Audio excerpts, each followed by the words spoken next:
Hi, I'm James Lacey, and I'm in charge of working in the prosthetics on Chicago Fire. And today we just did a boy, approximately of 10, who got caught in a trash chute. So he was all twisted up. So I had to do a body with the fake head and arm twisted around his neck. So the intent of the chute is to intercut between the actual boy for close-ups and to have the prosthetic that I've made so that it could be in a contorted position that would be unsafe for a child to simulate him being in the chute.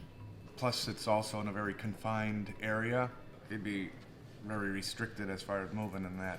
So I had to give it a little bit of an animated expression to his face. And when I cast the boy, his mouth was open, which also is a little tricky because you're working with the silicone to make a life cast of his face and that. And he had glass eyes, which I sculpted around. We got the body from props, we cut the head off, and I had also cast his arms, so we used the arm, hand, and head that I made and attached it to his body. We went to wardrobe and we clothed the dummy. And then, as I took it to special effects, we got it into the vent.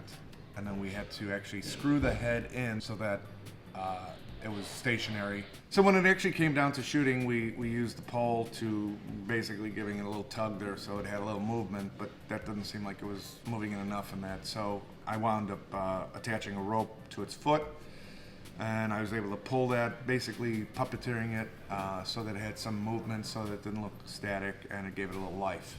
We had the actor putting the flashlight on and moving that around in addition to pulling the leg, made the whole body move, so it gave it a little motion there in a confined vent. So it made it look a little more realistic.